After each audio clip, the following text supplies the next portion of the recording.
Hey guys, how's it going? Kriparian here.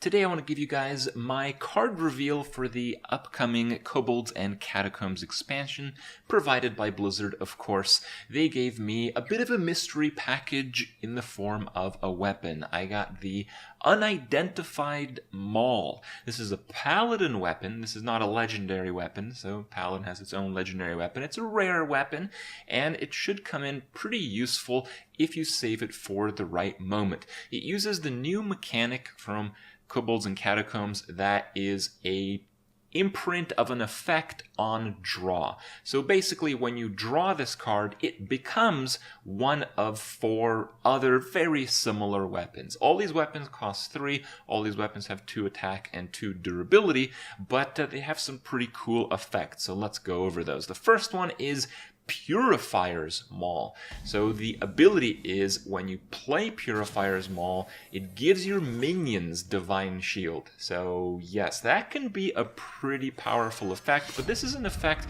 that you typically want to save for the mid to late game. If you get a free trade like a 2-2 versus a 2-2, that's a 2-mana tempo, but if you get a free trade versus like 5-5 into another 5-5, that's much higher of a value and tempo play. And if you can hit multiple minions with this effect, it's actually pretty damn insane. Now, moving on, we have Champion's Maul. This one drops 2 Silver Hand Recruits, and this effect is obviously much better in the early game. You can compare a weapon like this to ones of the past, like Muster for Battle, which was a 1 attack, 3 durability weapon that spawned 3 Silver Hand Recruits. This is very similar. The impact might be better because you get a little bit more attack, which means it'll be a higher impact play when you make the play, and less so over time without the 3rd charge. But still a very good option for the early game, probably a tempo play even as far as turn 5 or so. After that, it'll probably wind down, so you want to play it as soon as possible. Then we have Sacred Maul. Sacred Maul gives all of your minions Taunt.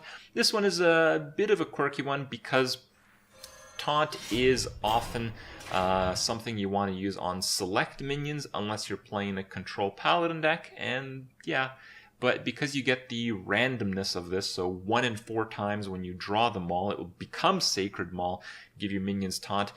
You typically want to do this, I guess, in the mid-range Paladin decks that we've seen, kind of on like turn 5 or 6, play this, and then after the effect goes off, play a minion that you don't want to lose, kind of like maybe a Murloc buffer of sorts. If you could have a Murloc War Leader behind 5 taunts, that might be pretty strong, right?